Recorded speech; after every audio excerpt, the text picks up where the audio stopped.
ITVT. Hi, this is Tracy Swedlow, Editor-in-Chief of Interactive TV Today, ITVT, and the co-producer of the TV of Tomorrow show, which is coming up June 12th and 13th in San Francisco. We hope you can make it. This is Radio ITVT, and we have a fabulous person to interview who is in the news at the moment and in our industry for a long time, Steve Shannon, who is the founder and CEO of Tetra TV. Thank you, Tracy. Yeah, I've been looking forward to it. You have been around quite a long time. You have so much experience, and you were recently, of course, general manager of, I think, content and services at Roku. Was that your actual title? Yeah, about 5.5 years. I worked at Roku building the content side of the business there. But you have been, working in software and all kinds of other things for quite a long time, in and out of, I guess now you're down in LA, right? But you've been in the Bay Area for a long time. So, I mean, prior to Roku and starting Tetra TV now, you were EVP at Real D Home. You were responsible for delivering on their mission to enable 3D content in the living room. Yeah, that's right. Real D has been the leader, and they really were the instigators of the modern 3D trend, and so I got to be part of that for a while, which was fun. And look at this, you were also EVP and General Manager, Product Development at Gemstar. Remember that old company? Yeah, Gemstar is actually TiVo now, funny enough. It merged with Macrovision and changed names to Rovi and bought TiVo, but really TiVo is kind of almost Gemstar in disguise because it really is that company for the most part. But yeah, I worked there. They were the leading guide company. So most of the guides on your cable box around the country were run by Gemstar TV Guide back in the day, and still many of them to this day. And we covered all of that, all of the ups and downs of Gemstar back then, TV Guide. Mm-hmm. That was complex. All those grid guides, which are still out there. Oh, yeah, absolutely. And then, of course, you founded Akimbo in '95, which I also remember. Mm-hmm. I'm dating myself. Yeah, Akimbo was like Roku, but a little too early. And Replay TV, which was such a company, that was just a real maverick, right? Innovating, daring people to skip commercials, doing all kinds of really innovative stuff, way ahead. Yeah, we invented, sorry to interrupt. Yeah, we invented the DVR. It was the first DVR that ever shipped before TiVo and everything. So that was a really exciting time and kind of a rocket ship. And also, I mean, I'm doing your whole bio here, but I did not know you were the developer of Dreamweaver, which, we all used first startup. In the early days. That's amazing. Yeah, it's a Adobe product now. It's still, one of the most popular tools for building websites. It was sort of the major go-to tool. I mean, maybe still, but okay. So you've got real investment in the web, data, guides, streaming services, and then 3D, kind of out of left field, but still coming back in. So now you've started this new company with Jim Lombard, who will be speaking at our show pretty soon. He is your Chief Revenue Officer. I think that's his title. That's right. Yep. And he also was formerly the ad sales director at Roku. So, and what's interesting is, Roku is not only where you come from, but you're going to be delivering to Roku, but you're competing with Roku. That there's a whole nest of questions in there. But let's talk a little bit about why you founded this company and why now.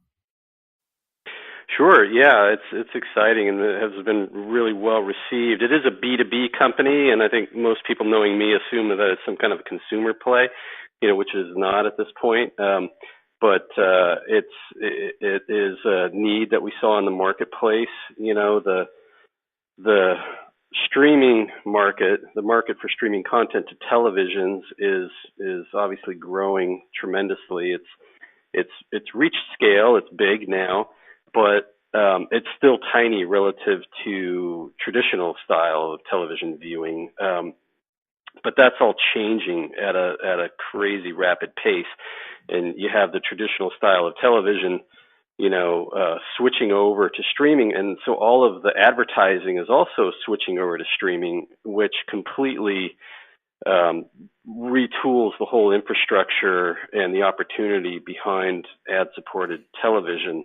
And we're just maybe $2 or $3 billion into what I believe will be a $70 billion transition from traditional broadcast advertising to streaming through connected TVs.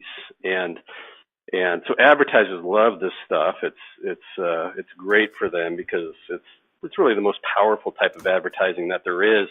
I mean, TV has always been the most powerful type of advertising that there is, but this one takes it a step further because it is targetable and all of the analytics and everything that come with it, and potentially interactive, and it's just really the best ad unit that exists in the world. So advertisers love it. They can't get enough of it, and when they want it, really the two places they go right now is either to Roku or to Hulu. And Hulu and Roku are the only two that have really scale of ad inventory for sale, that have enough for an advertiser to be interested, where they feel like they can move the needle. And so everybody's going to Hulu and Roku, but Hulu's only one publisher and Roku's only one platform. So the obvious opportunity is, well, what about all the 100 plus channels, ad-supported channels that are out there across the dozen or so different hardware platforms that are out there? And if an advertiser wants to buy a whole bunch of publishers across a whole bunch of platforms, there's really no place for them to do that right now. And so that's really what we set out to solve. Well, you mentioned in the press release that you can deliver to Apple TV, Chromecast, Fire TV, Roku, Sony PlayStation, Xbox, Samsung, Vizio, Sony, and LG. I mean, that's everything, really everything. I mean, but are they all? They're not all delivering ads. I mean, you never see ads. They are. Absolutely, yeah, they all are. The way the ads go, the bulk of it is really these virtual pay TV services. So like Sling and Hulu Live and YouTube TV and DirecTV Now and all these various virtual pay TV packages where you can cut the cord, but you can still get all your cable channels by paying $30 a month or whatever it is. And those have ads in them, absolutely. And that's where we get the bulk of our inventory. So our ads really span across all of those broadcast and major cable channels through partners like the virtual pay TV operators. But then there are also the TV Everywhere apps, all the various major cable networks and TV networks that have their own apps on the streaming devices. And then there are the independent guys, like the Pluto TVs and the Crackles and all of these ad-supported free channels that are really growing in popularity. Sling is a virtual pay TV operator. That's right. So you can pay $20 a month or whatever, get most of your favorite cable networks on that package, and of course, there's ads in there. Well, yes, they're an obvious ad carrier. I was just you haven't really mentioned all of your app partners.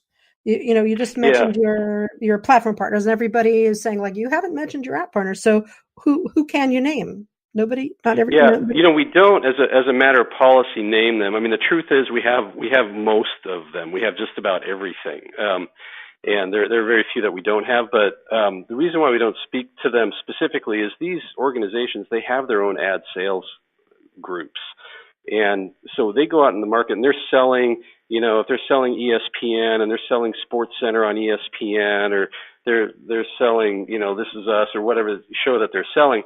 That's how they sell, and they sell against their brands and their shows. We don't sell that way, and so we're very proactive in avoiding selling in that way, saying, oh, we carry NBC or we carry ABC. We don't do that because that's how their sales organizations sell. The way we sell is completely different, is we sell by audience. So, maybe you're an automotive company and you want to get a West Coast female millennial auto intender, somebody who wants to buy a car. That's what we sell, is really based on those audiences. And so we really proactively avoid talking about the publishers. But the reality is we're in just about everything because, those virtual pay TV networks, they have all of the channels. And so our ads are going to be spread all throughout, all of those channels. And, at what point did you realize while you were working at Roku that there was this opportunity that wasn't being, taken up. How did you guys? Oh, right away. Yeah.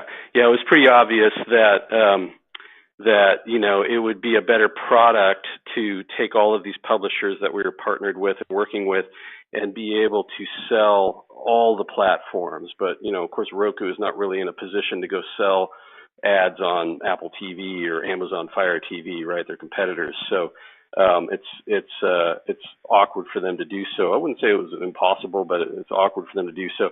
We're in a much more neutral position and able to help the publishers kind of agnostically across all of these different device platforms, and that's really a gap for advertisers right now. No one else is doing it. Well, when you approached all these platforms and also providers, did they just sort of jump on board right away, or were there technical requirements needed to, be able to say yes to you, or what were the obstacles, or were there none? The reception was, I would say, surprisingly good. We have a requirement of them that I thought was maybe going to be too onerous, but they've really been receptive to it, and that's when we do a campaign. I mentioned earlier how we don't sell by channel or by show.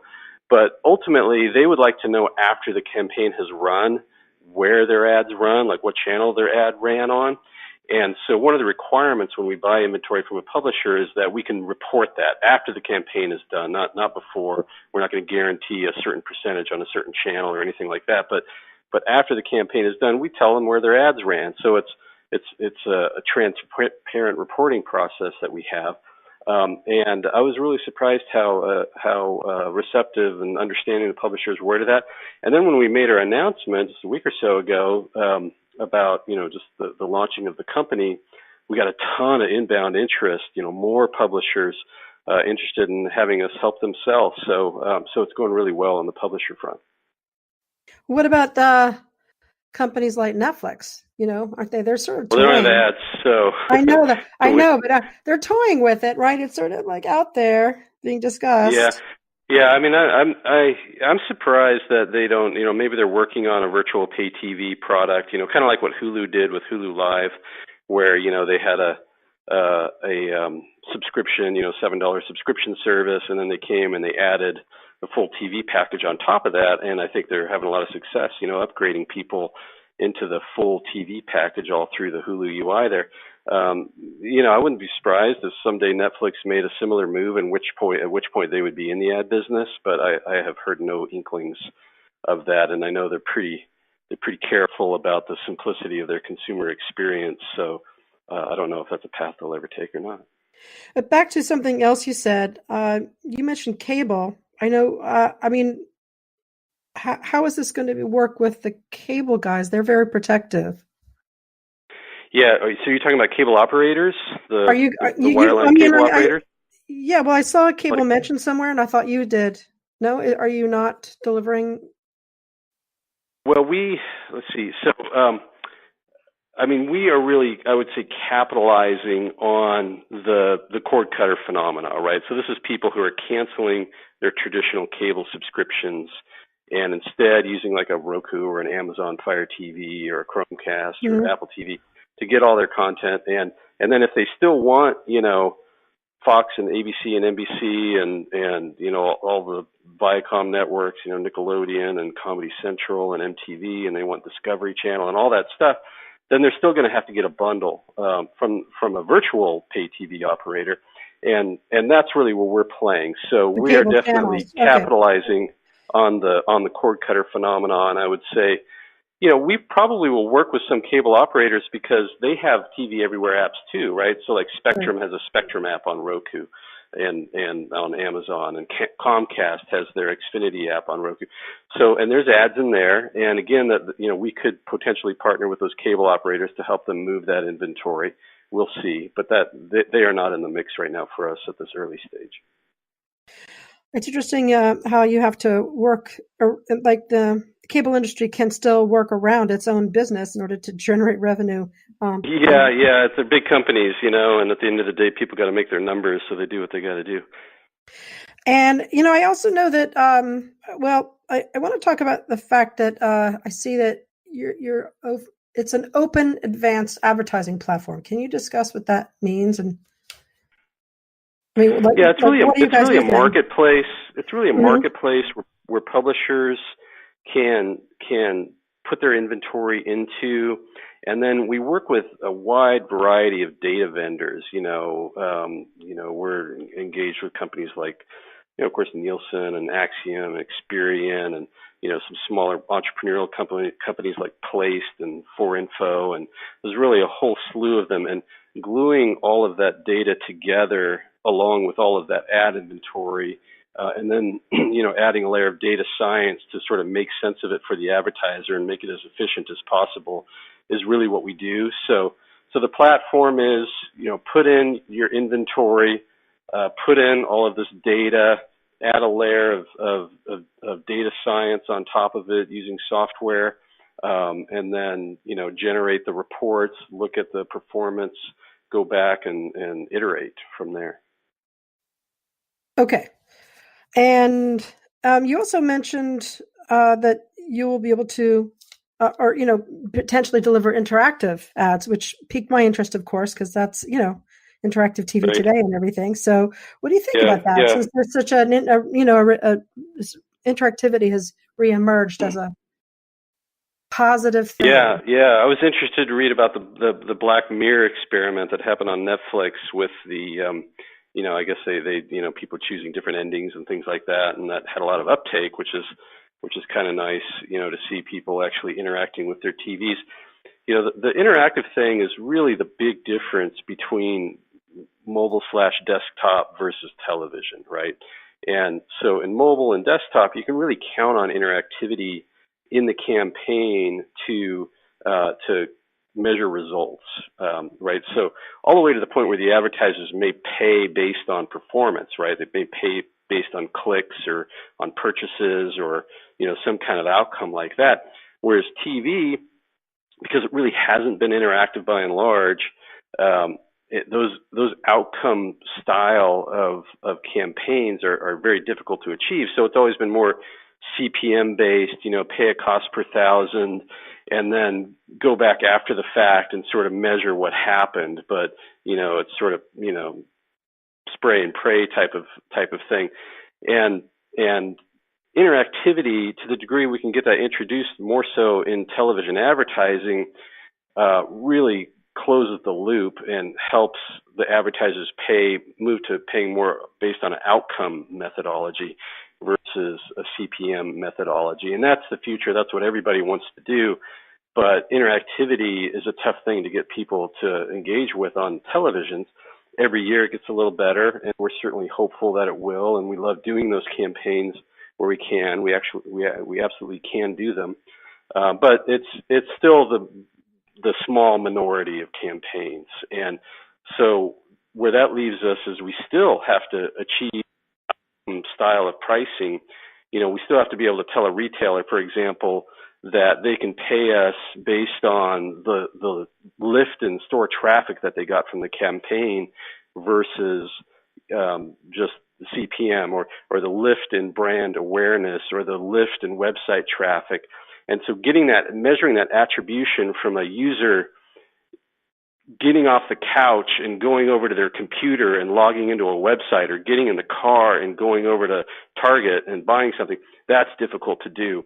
And that is another big area of data science investment that we're going after. We're actually covering attribution quite a lot these days, and it'll be all over TVOT coming up in June. Yeah, it is a very key area to understand. Are you delivering to, or will you be delivering to, second screen apps? I mean, people don't use that term anymore, but isn't that sort of key to, the attribution? Well, we definitely will be using those to measure. So, for example, there are panels out there where, like Placed as an example I mentioned earlier, where, we'll run an ad campaign on TV, and then we're not running ads on mobile or desktop. We don't do that. We're 100% focused on TV. But Placed can then, based on their panel of participants, they can come back and tell us how successful the campaign was in getting people to go to a certain place. Mm-hmm. And, it's an attribution methodology. And that's just one example. There are a lot of different interesting vendors out there that do things like that. And so we partner with them to try to bring the attribution.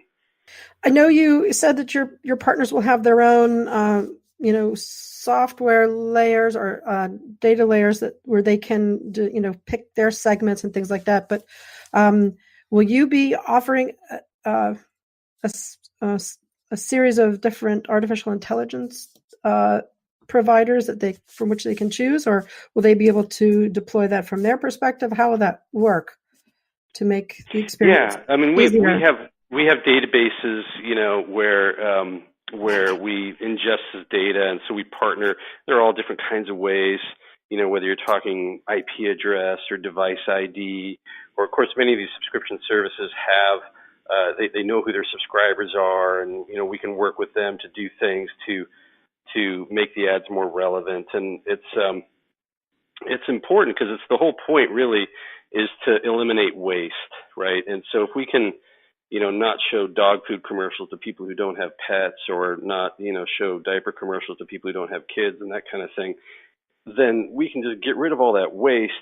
And from the advertiser standpoint, saves them money.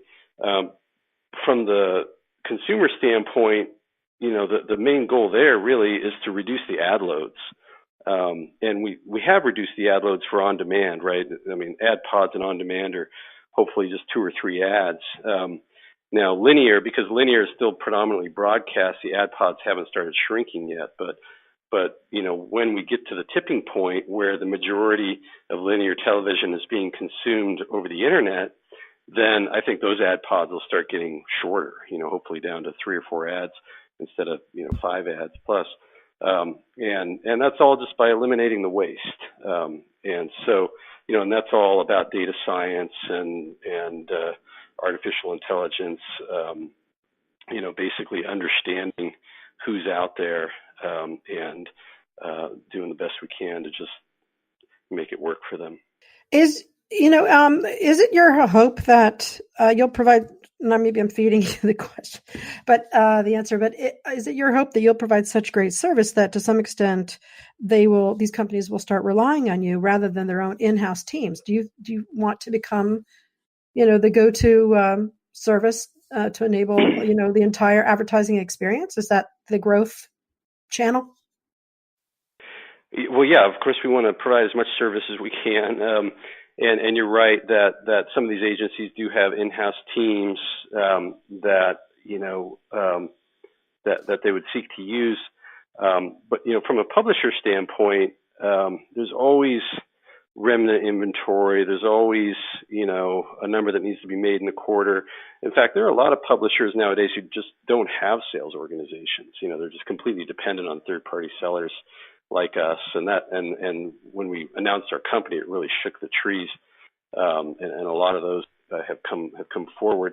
And then on the advertiser front, it's just hard to go and cut, a couple of dozen deals with, all these different media conglomerates, and maybe another 20 or 30 deals with the kind of longer tail of ad companies, and then go make sure all of that stuff works on all of these hardware platforms, and then go plug in the data vendors and make sure that the data vendors are working with all those different publishers and all those different platforms, and then pull together all the analytics and make it normalized so that you can understand, how things are measured and performed across all of that heterogeneous ecosystem. It's just a lot different than, desktop and mobile, where and that's what most of these agencies are set up to deal with. In desktop and mobile, you can go by, Facebook and Google and be done with that. That's enough. They're so dominant. They're so huge that's all you really need to do. And then we don't have a Facebook or a Google in streaming, right? Nobody's anywhere near dominant, not on the hardware platform side or on the publisher side. It's totally heterogeneous and scattered all over the place, which is, which has created the opportunity for our company to exist, but it's kind of a mess for these ad agencies to have to deal with. Do you think you will expand to delivering your entire campaign online as well as streaming to TV? Because I mean, these things are all, unified with, themes and goals and things like that. Or do you want to stay out of that? Maybe someday, but right now there's so much action in TV, and the ad unit is so much better on TV. The desktop and mobile ad units, they're often not viewable. There's a ton of fraud. The viewing completion rates are low. It's small. It's below the fold, whatever. It's just not a great ad unit, in my opinion. Television is the opposite of all of that, right? It's on a huge, big, beautiful screen. It's never skippable. There's very little fraud happening in there. It's premium content, long form content. People are very engaged with it. They can't miss it when it happens in the room. It's just a wonderful ad unit relative to desktop and mobile, in my opinion. So by focusing on TV, we feel like we're giving the most possible value to these advertisers. And what about YouTube? Does that include staying out of YouTube? Yeah, YouTube is interesting because, one would have thought that when I said, there's no dominant publishers, one would have thought, well, if there was, it'd probably be YouTube. But, they're just not. I mean, YouTube is really kind of a mobile brand and a short form brand, and that's what people think of it for, and that's how people use it. They have decent traffic on TV for sure, but it's, they're kind of, nobody's big, really. It's sort of spread like peanut butter all over a whole bunch of different publishers, fortunately. And so no one can really wield leverage all over the ecosystem the way they do on desktop and mobile, which is another reason why we're able to focus and succeed on television. I know in your list of platforms that you can deliver to, Fire TV is mentioned. So does that include Prime Video? It only to the degree that that Amazon works with us on that front, so it could, but we haven't announced Amazon as a partner or anything like that. So, as of right now, we're not selling any ads into Prime Video, and generally, for the most part, I won't disclose who we are, but in this case for Amazon, we don't have a deal with them. Okay. And because they, like YouTube, they're pretty dominant, right? Nobody's dominant, really. Yeah, I mean, that's my point. Yeah, Netflix is kind of dominant on TV. I'll give that to them, but right. But they're not ad supported. So I'm just talking about the ad supported domain. And when you get into ad supported content, I don't think anybody's more than 20%. Right? They're all at single digit market share, maybe low double digit market share, and that's it. So it's nicely spread around, thankfully. I'm surprised Roku hasn't said, "Hey, let's take put in a chunk of money to invest in you," since Yeah, that would be. I mean, I think your earlier point about us competing with them is a little bit true. Even though they're a consumer company and we're B2B company, the truth is that we're both going to these same publishers and helping them sell their inventory. The difference for us is that we're able to do it across all the platforms, whereas they're very focused on Roku. But yeah, I think they're very focused on building their own ad sales capabilities, which I was in charge of for 5.5 years. So. Well, they must have been pretty shocked when you told them you wanted to go. Leaving the company, you mean? Mm-hmm. Or to start Tetra? Well, both. Yeah, I don't know. It was all amicable, and we had a ton of success over there. Still having a ton of success. I think the earnings is today, so probably earnings is coming out in maybe half hour or so. So it'll be interesting to tune into that, see how they're doing.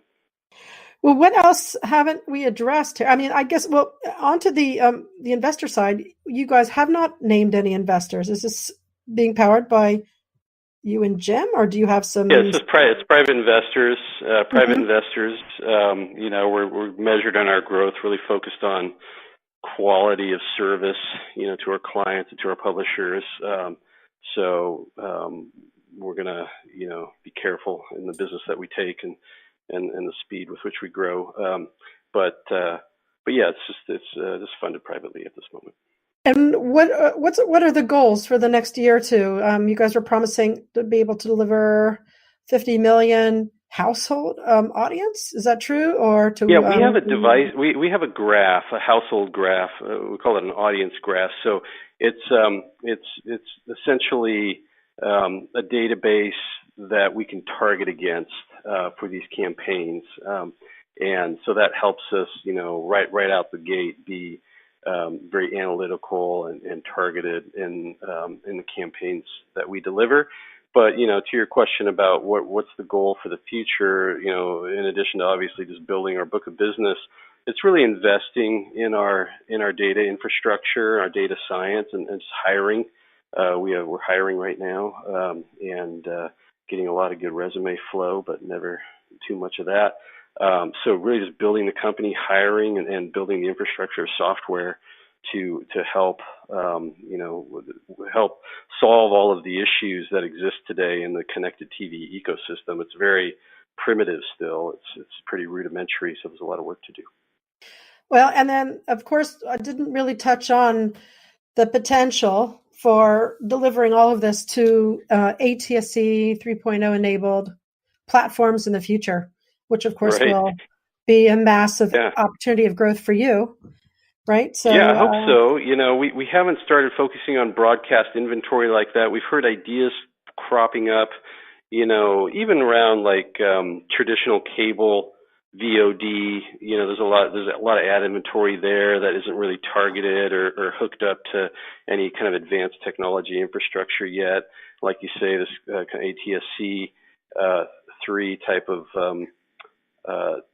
infrastructure where, especially to the degree that the TVs are internet connected, can really do some interesting things. So, that's why we started the company, is just every quarter that goes by, there's a new fabulous source of ad inventory that's super appealing to advertisers, but also, generally too small for them to bother with on an individual chunk basis.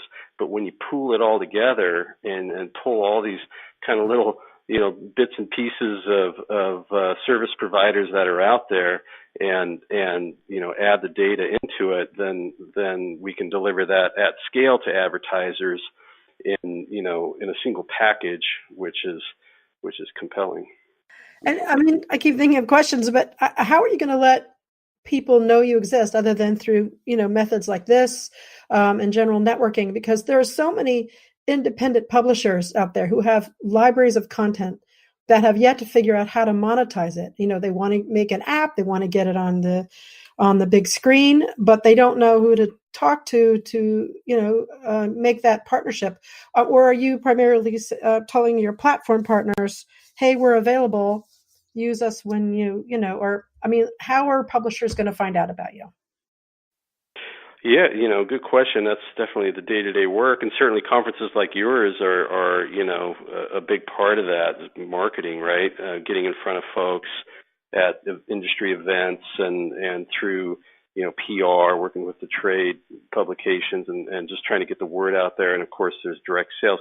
I mean, there aren't that many major ad agencies, and there's a couple of dozen important publishers. So, and I know who they all are just from my previous life. So we're able to reach out to them a lot, directly and do that on kind of a point-to-point basis. But there's going to have to be marketing and public speaking and all that good stuff. Well, as I said earlier, Jim Lombard, your partner, will be appearing at TVOT to talk all about this. So we thought we'd hear also from you. So stay tuned for more. No problem. We're excited to see this new entrance into the market for the type of service you're providing. It'll help bring that sort of green blood into the industry. Yeah, ad-supported programming is the next wave, I think, in connected television. It's all been kind of subscription, Netflix and stuff like that. mostly to date, but you have these new exciting services. You mentioned Amazon's coming out, Pluto TV and Tubi TV and the Roku channel, and all these free services for consumers that, it's all fueled by advertising. So a lot of great content for free. What more can you ask for? Even PBS. Okay, well, thanks so much, Steve. I really appreciate it. And congratulations. I don't know, is there anything else that we didn't touch on? No, I think you did a great job. Oh, thanks. All right, well, hopefully seeing you soon. I know you're going on vacation. Have a great time, and we'll speak to you soon.